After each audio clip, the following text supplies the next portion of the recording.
हरे कृष्णा। आज चर्चा करने का प्रयास करेंगे 10वें अध्याय का तीसरा नंबर श्लोक। यो माम अजन अनादिम च वेत्ति लोकमहेश्वरम् असम्मूढ़ा समर्थेषु सर्व पापै प्रमुच्यते। यो माम अजन अनादिम च वेत्ति लोकमहेश्वरम् असम्मूढ़ा समर्थेषु सर्व पापै प्रमुच्यते। संस्कृत देखिए। यो यो मतलब जो। यो माम अजनम सॉरी अजन अनादिम वेत्ति लोक महेश्वर। तो उसको अगर देखना हो आपको, तोड़ेंगे इसको तो देखिए। यो माम जो मुझको, अजनम अजम माफ कीजिएगा अजम अनादिम जो मुझको, अजम अनादिम च लोक महेश्वर जो मुझको अजन्मा अनादि और लोक महेश्वरम वेत्ति के रूप में जानता है। तो भगवान को अगर कोई व्यक्ति इन तीन गुणों में जानता है, क्या? भगवान अजन्मा है, भगवान अनादि है और भगवान लोक महेश्वरम है। अगर कोई भी व्यक्ति इन तीन गुणों में भगवान श्री कृष्ण को जानता है तो ऐसा व्यक्ति समर्तेषु, समर्तेषु ऐसा व्यक्ति मृत व्यक्तियों में, जो भगवान को इन तीन गुणों में जानता है वो व्यक्ति सारे मृत मरने वाले व्यक्तियों में असमूढ़ा, मूढ़ का मतलब होता है बेवकूफ, समूढ़ा का मतलब होता है बहुत ज्यादा बेवकूफ, और असमूढ़ा मतलब बहुत ज्यादा बेवकूफ नहीं। तो इसका मतलब इंटेलिजेंट, ठीक, बुद्धिमान व्यक्ति। सर्व पाप ही प्रमुच्यते, ऐसा व्यक्ति सारे पापों से मुक्त हो जाता है। फिर रिपीट करना चाहूंगा। जो व्यक्ति भगवान को अजन्मा अनादि और लोक महेश्वर के रूप में जानता है वो सारे मृत व्यक्तियों में सबसे इंटेलिजेंट है और वो सारे पापों से मुक्त हो जाता है। तो अब प्रश्न उठता है कि भगवान को अजन्मा अनादि और लोक महेश्वर जानने से हम कैसे सारे पापों से मुक्त हो जाएंगे? क्या लॉजिक, क्या है इसके पीछे? तो देखिए, पाप का कारण है हमारी अविद्या, अपने संबंध को भगवान से ना समझ, यह है अविद्या। और इस अविद्या की वजह से हम ऐसे कार्य करते हैं जो भगवान के विरुद्ध होते हैं। तो जब हम भगवान को लोक महेश्वर मानेंगे, अनादि मानेंगे, अजन्मा मानेंगे, तो हम समझेंगे कि हमारे स्वामी और आपके स्वामी, सबके स्वामी भगवान श्री कृष्ण हैं। तो हम उनकी प्रसन्नता के लिए ही कार्य करेंगे, और जब हम उनकी प्रसन्नता के लिए कार्य करना शुरू करेंगे तो सारे पापों से ऑटोमेटिक मुक्त हो जाएंगे। तो जब व्यक्ति समझता है कि कृष्ण मेरे ईश्वर हैं, कृष्ण मेरे स्वामी हैं, तब वो पाप करने से रहित होता है और उसकी बुद्धि भगवान की सेवा में लगती है। तो इस प्रकार से वो सारे पापों से मुक्त हो जाता है। ठीक, अनुवाद देखिए प्रभुपाद जी का।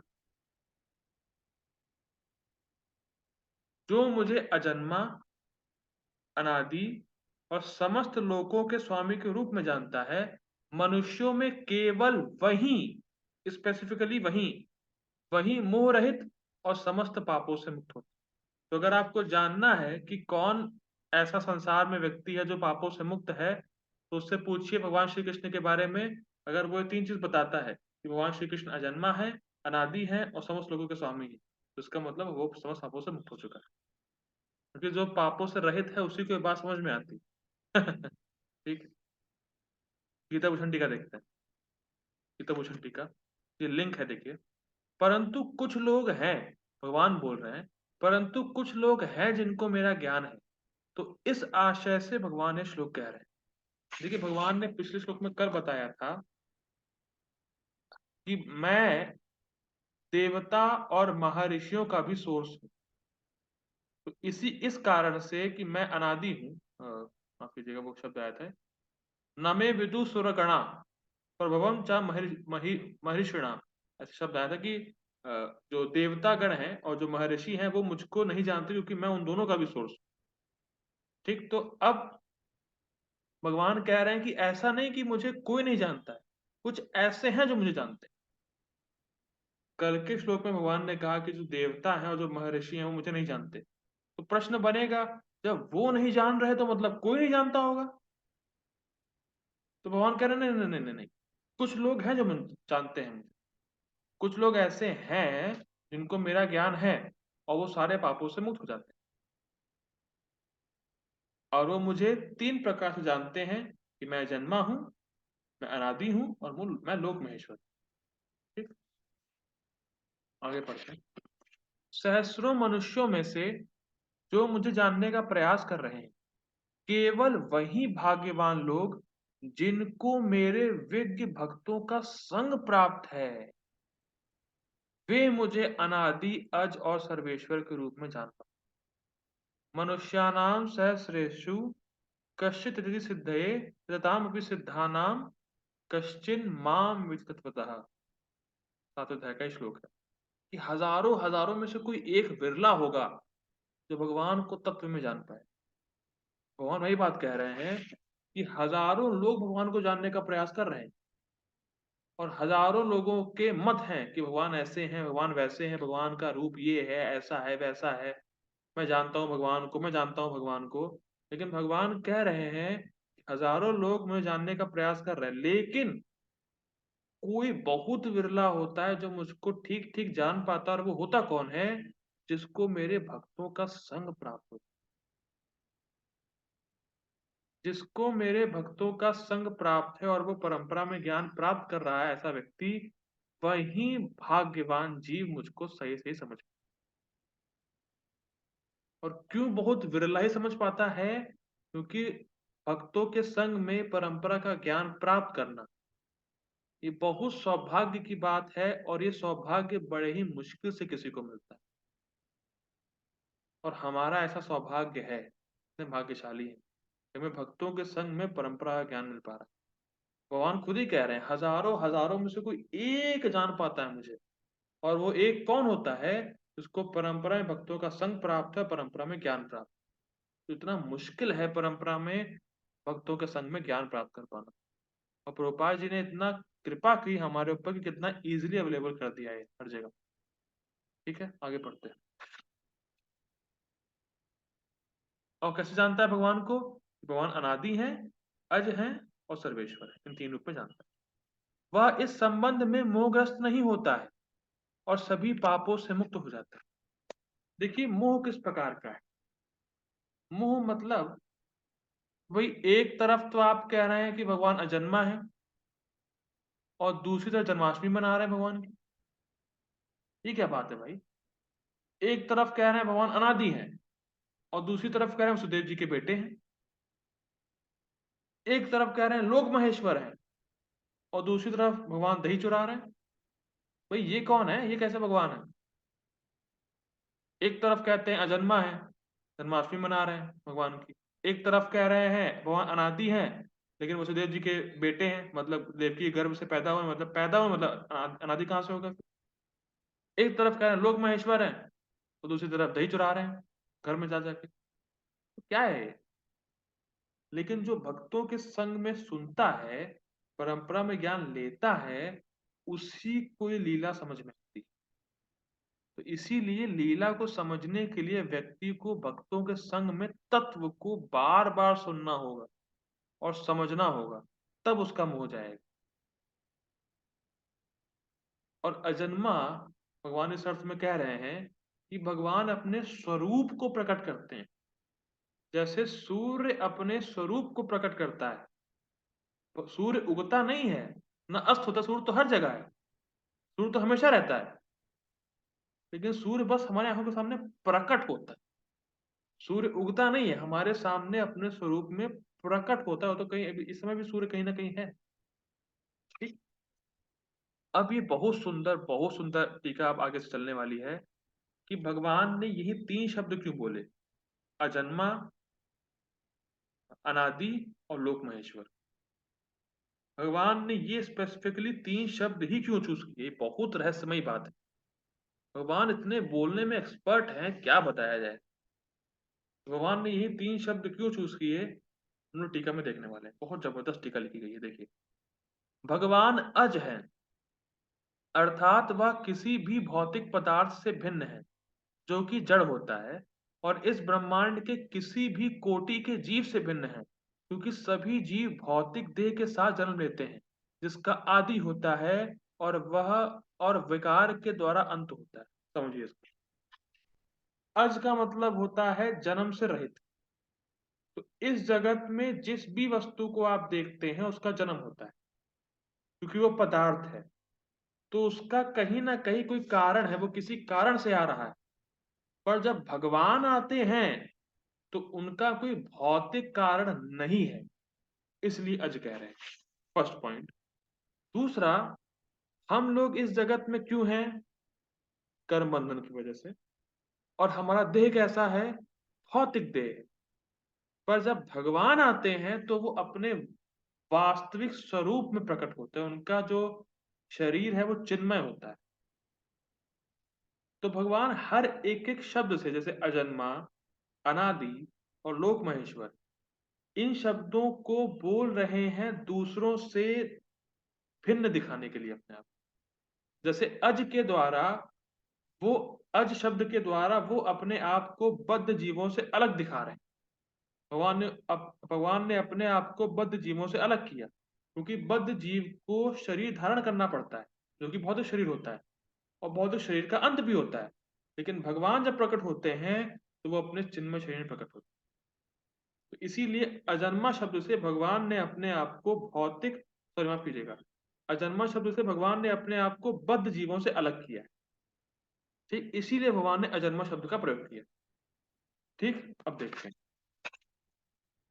वह अनादि शब्द के द्वारा अपने को मुक्त जीवों से भी विलक्षण कर रहे हैं, क्योंकि यद्यपि मुक्त साधना सिद्ध जीवों का जन्म नहीं होता है, परंतु उन्हें मुक्त होने की अवस्था का प्रारंभ होता है, उनके मुक्त होने की अवस्था का प्रारंभ होता है, क्योंकि बद्ध अवस्था में उनका भौतिक शरीर युक्त जन्म हुआ था।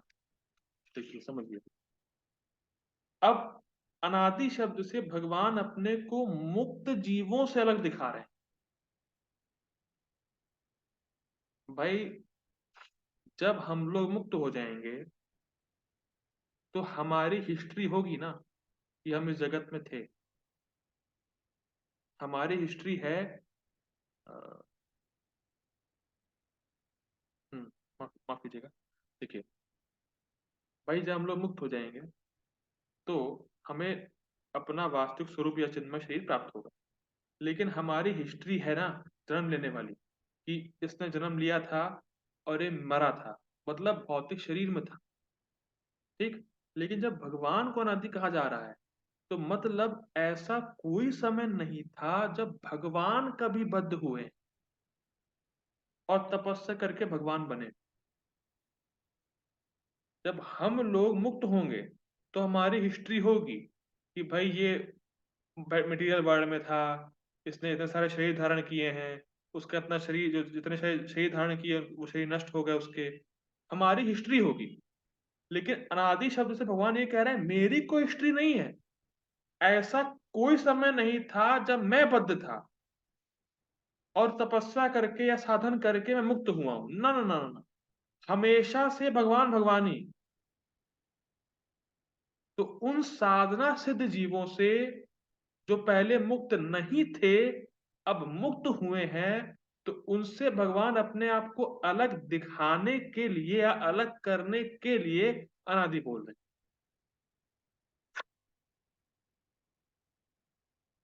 ये बात समझ में आई? बहुत सुंदर टीका लिखी गई है। अज शब्द से भगवान ने अपने आप को बद्ध जीवों से अलग किया।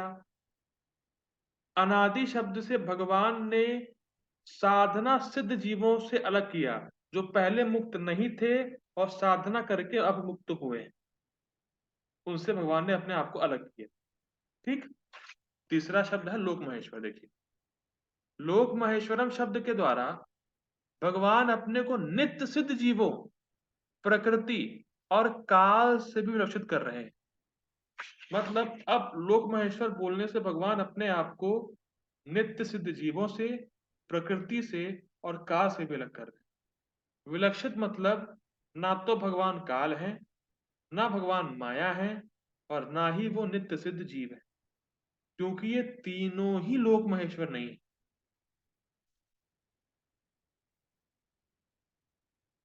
बात समझ में आ रही है? बहुत सुंदर है।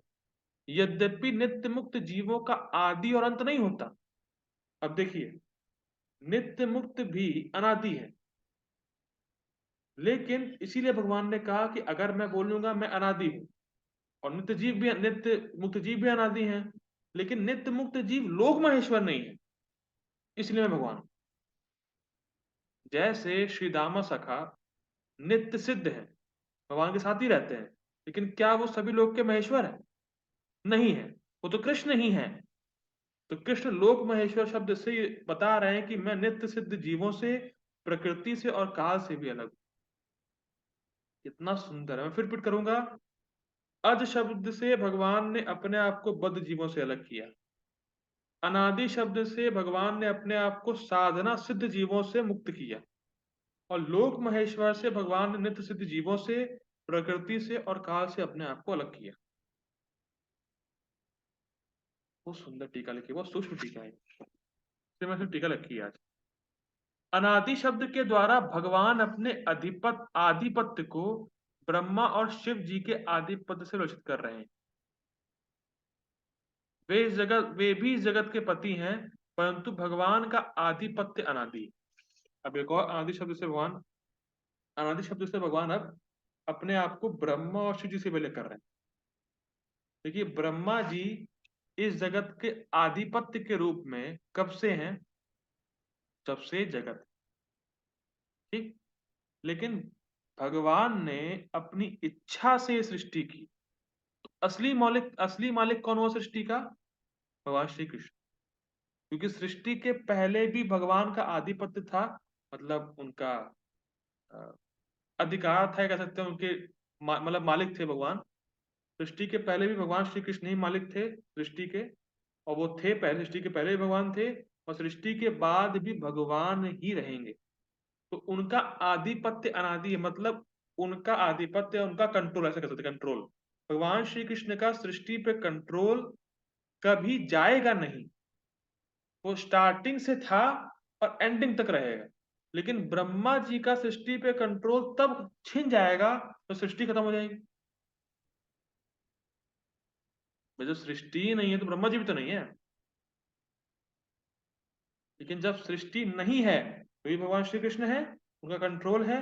और सृष्टि नहीं रहेगी, सृष्टि होगी, तभी भगवान श्री कृष्ण का कंट्रोल रहेगा। बात समझ में आई? सृष्टि के पहले भी भगवान श्री कृष्ण का कंट्रोल था, और सृष्टि के खत्म हो जाने के बाद भी भगवान श्री कृष्ण का कंट्रोल रहेगा। तो उनका आधिपत्य अनादि। बहुत सुंदर टीका लिखी गई। ये वास्तव में ये टीका भगवान श्री कृष्ण के वास्तविक गुणों को बता रही, और ये सिद्ध कर रही है कि भगवान श्री कृष्ण ही भगवान है। सबसे परम भगवान श्री कृष्ण है। उनके उनके समान कोई नहीं है। चाहे वो ब्रह्मा जी शिव जी हो, चाहे नित्य सिद्ध जीव हो, चाहे प्रकृति हो, चाहे काल हो, कुछ भी हो, भगवान श्री कृष्ण सबसे टॉप पे है, परम है, असमूढ़ हुआ। भगवान के ना कोई सम है, ना उनसे बड़ा कोई। ठीक। यह अन्यत्र कहा जाएगा।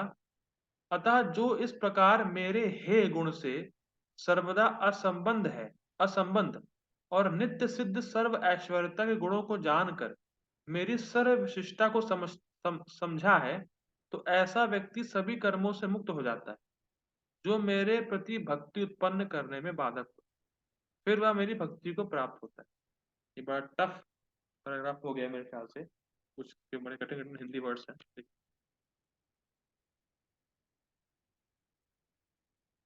देखिए, हे गुण से सर्वदा असंबंध, तो इसका मतलब क्या है? भगवान में कोई खराब गुण है ही नहीं। भगवान का किसी भी प्रकार से, किसी भी खराब गुण से कोई संबंध है ही नहीं। जैसे हम देखते हैं, भृगु महाराज जी की कथा आती है, श्रीमद् भागवतम में आती है कि, सॉरी, भृगु जी जो है, भृगु ऋषि जो है, उनकी कथा आती है कि जब ऋषियों ने सलाह करी कि भैया हमारे भी जो भृगु जी हैं वो पता करेंगे भगवान असली कौन है, मतलब ब्रह्मा विष्णु महेश में कौन सुप्रीम है। तो भृगु जी सबसे पहले ब्रह्मा जी के पास गए। ब्रह्मा जी के बेटे हैं भृगु जी। तो भृगु जी ने कोई प्रणाम वणाम नहीं किया ब्रह्मा जी को। तो ब्रह्मा जी थोड़े से कुपित हो गए। तुम ये भूल गए हो प्रणाम करना होता है, तुम्हें कोई लज्जा नहीं रह गई, अब ये है वो है, तो गुस्सा हो गए। ठीक है, भृगु जी ने चल दिया वहां से। फिर शिव जी के पास गए और शिव जी से कहा कि क्या हो तुम, हर समय राख लगाए रहते हो, कैसे आदमी हो तुम, कोई शर्म ही नहीं आ रही, नंगे रहते हो, लगाए रहते हो, कैसे रहते हो, कैसे वेशभूषा में रहते हो। तो बड़ा अपमान किया अपने शब्दों से भृगु जी का, शिव जी का। तो शिव जी उनको मारने के लिए दौड़े। तो पार्वती जी ने रोका, भैया ठीक है आपका भाई है, आपका कोई दिक्कत नहीं, बोल दिया और फिर वो चले गए वहां से। फिर जब भृगु जी भगवान विष्णु के पास गए तो भृगु जी ने भगवान विष्णु को लात मारी उनकी छाती पे। लेकिन फिर भी भगवान विष्णु ने कहा, अरे आप, अरे आपको चोट लगी होगी, आपके पैर, मेरा मेरा हृदय बड़ा कठोर है, मेरा सीना बड़ा कठोर है, आपके पैर पे चोट लग गई होगी। तो उन्होंने, विष्णु जी ने उनको बैठाया, उनके पैर की मालिश वालिश की, और हम देखा है, हम जानते हैं कथा।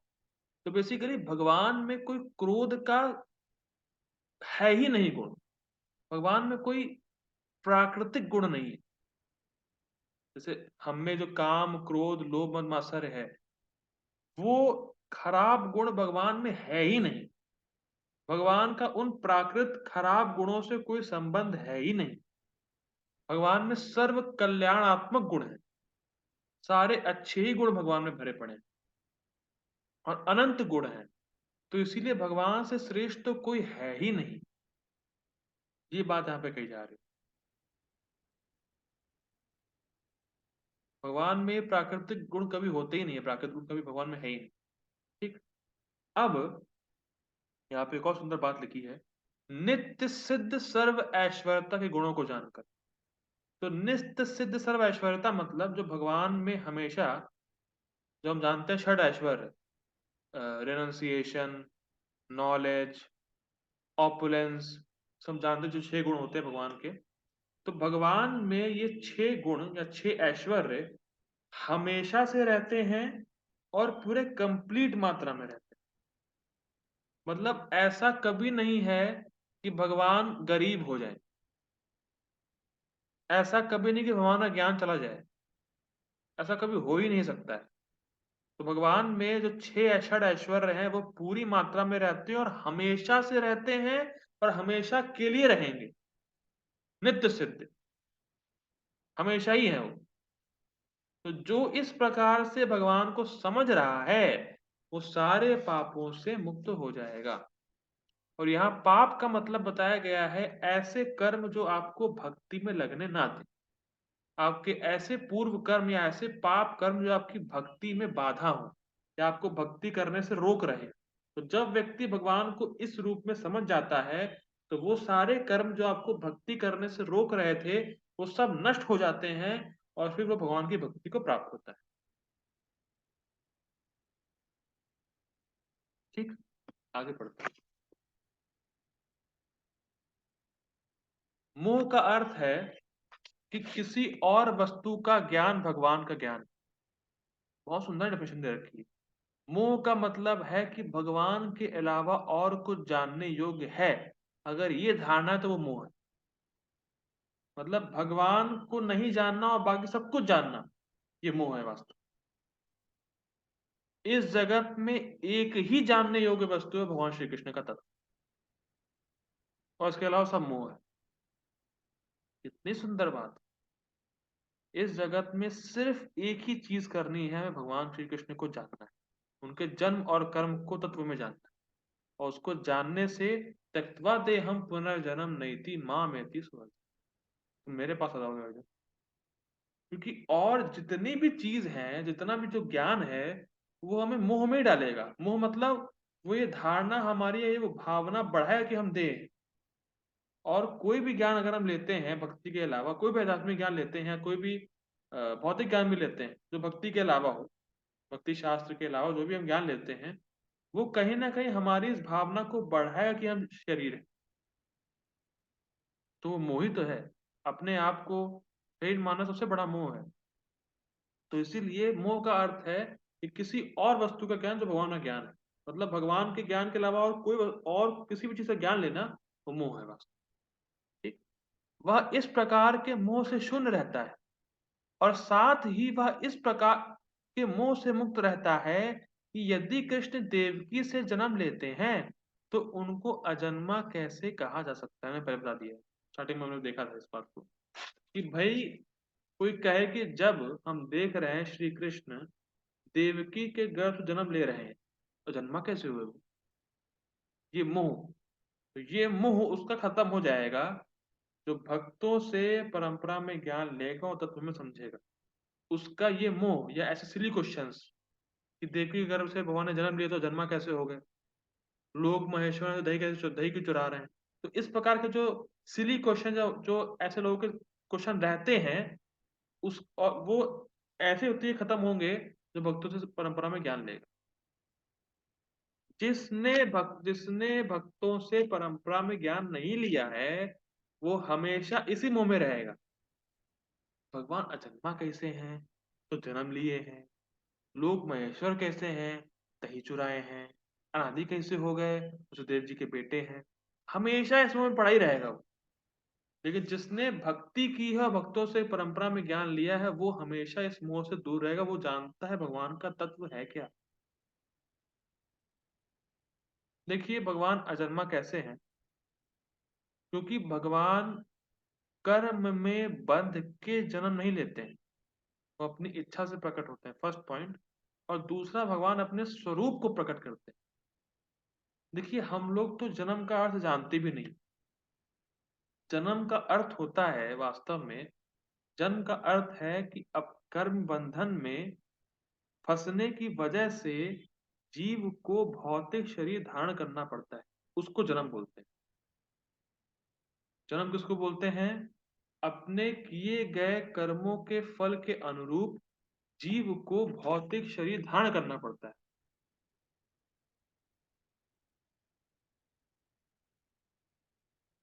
क्या ऐसा पॉसिबल है कि परंपरा में ज्ञान लेने के बाद भी कोई ना समझ पाए?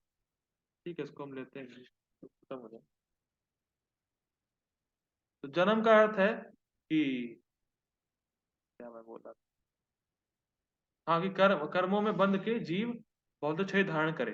लेकिन भगवान को भौतिक शरीर धारण करते नहीं है और ना भगवान किसी कर्म में फंसते हैं, तो इस वजह से वो जन्मा है। ठीक। ऐसा इसलिए है, ऐसा इसलिए है क्योंकि वह इस तथ्य को स्वीकार करता है कि कृष्ण अपने अजन्मा होने के गुण का परित्याग किए बिना देवकी से जन्म ले सकते।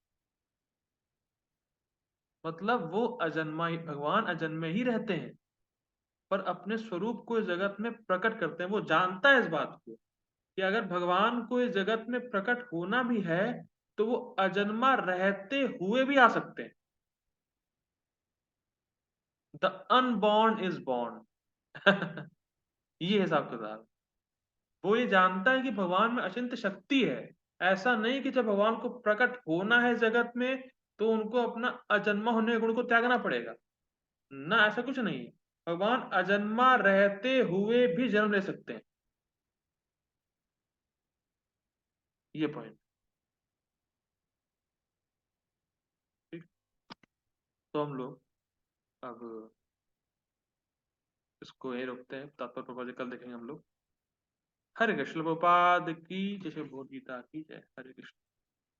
ओके।